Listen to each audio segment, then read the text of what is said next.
So we have yet another edition of Confused Americans in Europe, otherwise known as American living vicariously through other Americans in Europe.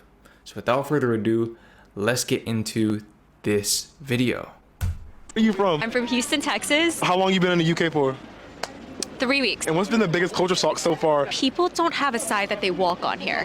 Yes, yes, that's a very big thing that I noticed when I visited the UK, was that it seems like probably because you have so many people from so many different places, nobody really knows what side of the sidewalk to walk on. It was probably one of the most chaotic pedestrian experiences I've ever encountered in that one regard.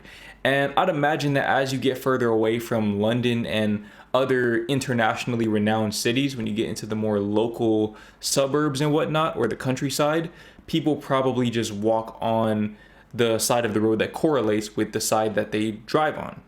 But in London, I'd imagine, I don't really know any other really big cities in the UK. Comment below some other big cities in the UK that I should visit in the future, but at least in London,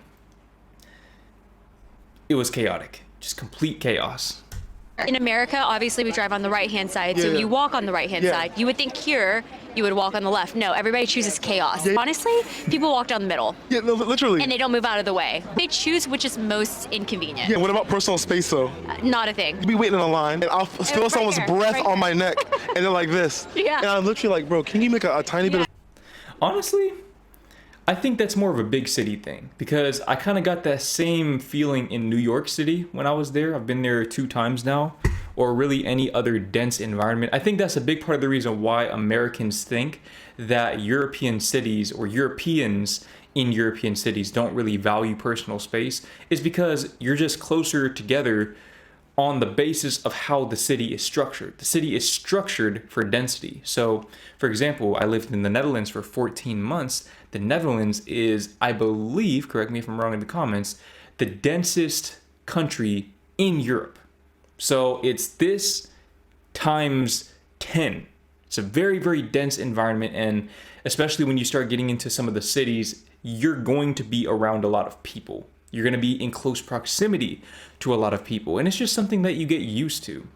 Because the cool thing about being in Europe is that for as many people as you're around, you're not socially obligated to interact with them. And as an introvert, as a really, really big introvert, I really value this component of European culture, or at the very least Dutch culture. I can't speak for all of Europe, but Dutch culture specifically, and I've also heard that the Scandinavian countries are very similar. On to the next video. I know I'm gonna regret making this video. These are things I didn't learn from a standard American education until I moved to Europe. France specifically, because I already know you guys are gonna be in the comments being like, Europe isn't a country. Croatia and Serbia and the whole Balkan region used to be a country called Yugoslavia. So this notion that Europe is not a country, I get that. I totally get that. I'm guilty of this myself. I pretty much always compare America or the USA to Europe. The reason why I do that, and the reason why so many Americans do that, is because if you're from Europe, of course, you're going to understand, you're going to have a much better grasp on the cultural nuances that separate Belgium and the Netherlands, for example. Whereas when I was in the Netherlands and I went to Belgium for a day, sure, it was different, but it wasn't that different. The difference between the Netherlands and the USA is much, much greater than the difference between the Netherlands and Belgium, which makes sense because they're in closer proximity. So that's generally why we generalize. And even Spain and the Netherlands, 2 places that are very, very different, they still have much more in common with each other than they do with the US. And I have to imagine that that's true in pretty much all of Europe. But correct me if I'm wrong. Correct me if there is a place in Europe that reminds you more of the US than it does the rest of Europe. Yeah, until like really recently. This one is so embarrassing. I didn't know what D-Day was. I'm being for real with you. I didn't. know about D-Day and the beaches of Normandy until I actually went to Normandy, which is where my fiance is from. I didn't even know that France was occupied by the Nazis until I lived here. Strawberry. So that one's interesting because I feel like any American growing up in the public schooling system knows about D-Day. They've at least heard about D-Day. Of course, you don't retain all of the information, especially for a country that, for most people, they're not even ever going to visit in their whole entire lives. But I do remember hearing about D-Day and learning about D-Day. I remember it being a pretty big deal in history class. I just don't remember much about it. And as far as the Nazi occupation, we did learn quite a bit about Anne Frank, or I guess in the Dutch pronunciation it would be more like Anne Frank, something like that. But we did watch a movie about her. And I want to say we might have read her book as well, The Diary of Anne Frank. So we learn about these things, but again, I guess because we're so young and we don't really expect to go overseas, most of us, we just don't retain it. It's the same way that most people, they go through algebra class, but they don't retain any of it at all. It's because they know, okay, well, when I graduate, I'm probably not going to use this.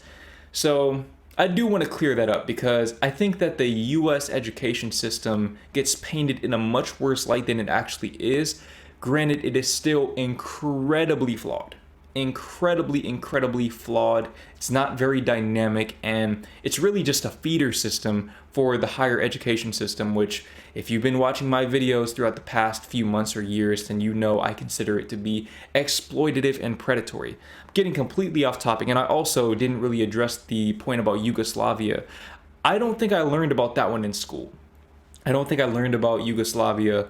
That's something that I learned in my own free time, was that I don't remember all the countries, but I know at least a few of those Eastern European countries were considered one country up until the 2000s, right? I want to say 2007, 2008. Some of these countries were still dividing. Provide more details in the comments if you have more information about this, but I think I learned about this because I'm a basketball fan and Yugoslavia produced some really good basketball talent. And honestly, going completely off topic here, but if Yugoslavia was still a country and they had a Yugoslavian national basketball team, they could probably beat the US in the basketball Olympics. Strawberries are not grown year-round, and frankly, a lot of vegetables and fruits are not grown year-round. Did you know that Luxembourg... So that's a big thing as well. I feel like in Europe, they take into account the seasonality of certain things, and this means that oftentimes you're going to get higher quality produce, because if you're eating something that's not in season, then generally that means that there are a lot of preservatives in that thing, which in the US you find that a lot. So in Europe, they are not playing those games. They are not playing those games whatsoever. The regulations are strict, and rightfully so. Luxembourg is a country and not just a garden in Paris. Basically, all of the royal... So, I don't know what she's talking about with the garden in Paris thing. Maybe I'm missing some cultural reference or something. But I honestly didn't know Luxembourg was a country either until probably last year, 2024, until I moved to the Netherlands. And if I'm not mistaken, Luxembourg is actually the wealthiest country in Europe. Correct me if I'm wrong on that, but I think it's the wealthiest country in Europe. If not Luxembourg, probably Switzerland. But I know it's up there for sure. I definitely want to visit. And I was doing some research on it recently. I want to say they have 3 national languages, right? Or maybe even more. Comment below if you're from Luxembourg or if you've been, because I'd love to learn more about it. Royal families in Europe are like related to each other, and they all came from this one guy, Charlemagne. And I think he just like gifted the countries to his grandsons, and that's how we got European countries. The months of the year. Is that true? Is that true? I don't know anything about Charlemagne at all. I don't think I've ever really heard that name in that context. So, hey, you can be my surrogate history teacher for the day. Let me know more about Charlemagne and how Europe came about, if you have more information about that, in the comments below. Here come from the Romans. There used to only be 10 months, so that's why the end of the last 4 months are like September, so 7, October 8, November 9, and December 10. 10 months. Wait, I never noticed that. That is true. That's crazy. I've been on this earth 25 years. I did not know that. And then randomly they threw in July and August for Julius Caesar and Augustus. Americans are smart, I swear. I could place France on a map, at least. And despite all of this, I freaking loved my public education. So, of course, to be fair, Americans don't grow up learning all of these very, very small nuances about Europe because, I mean, oftentimes we're taking US history, which to me, that's a flaw in and of itself. But I will say, it seems like other countries have a much better understanding of the US than the US has of other countries. Part of this is probably because of the media as well. I feel like foreign media gives much better coverage of the US than the reverse. But again, I think a lot of this really comes down to children not even expecting to ever set foot outside of the US, or especially a place like Europe.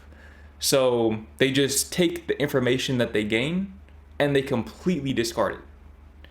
And it's a shame. It's a shame because a lot of Americans really aren't going to go overseas. But if there was a way that Americans could travel overseas more easily, I think the US would see a significant leap forward in terms of how it views the world and how it views itself as a part of the world. On to the next video. Strange things in European supermarkets that confuse me as an American expat. So this one's muted because it has annoying copyrighted music and stuff like that. All cereals in Europe are super plain and boring. 0% added sugar. Why is that super plain and boring though? I don't understand why that's boring. That's healthy. It's much, much healthier to have 0% added sugar, objectively speaking. Even if you're going to have cereal in the US, you shouldn't really be eating the cereals that most people eat. You should be trying to find the closest thing to this that you possibly can.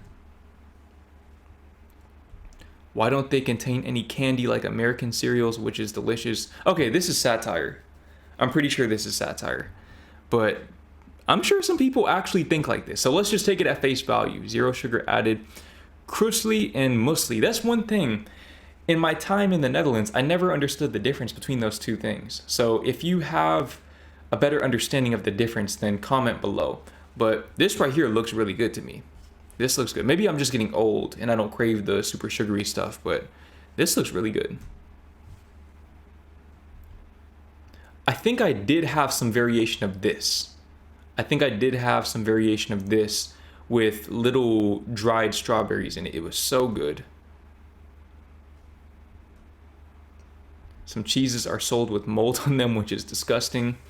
So I'm vegan, I don't eat cheese, but from what I understand, Europe is known for its cheeses. I don't know which country in particular is known to have the best cheese. Comment below. I'm not trying to start a war, I promise, but I don't really know which country is known for that. Like how, let's say, for example, Switzerland is known for its chocolate.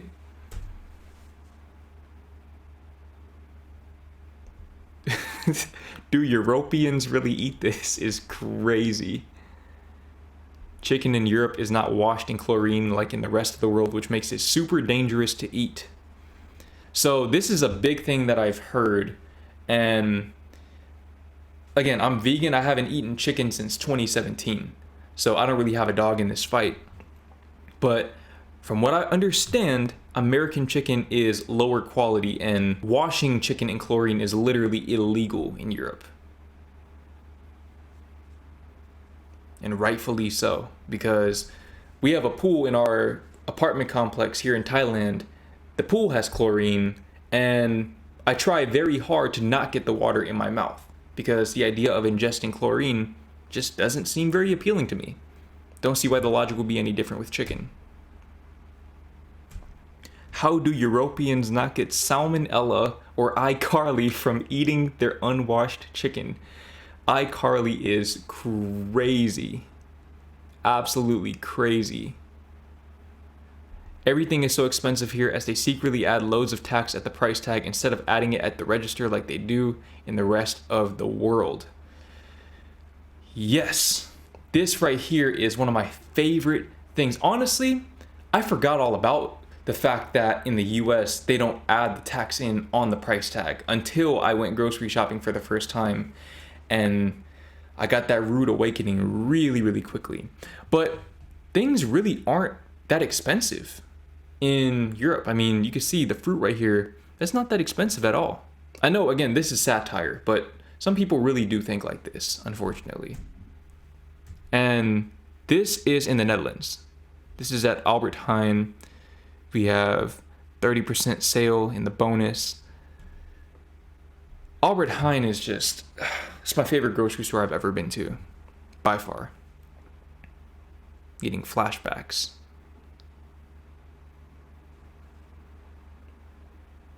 So many products have super inappropriate names, which are really offending to me as an American. You know what?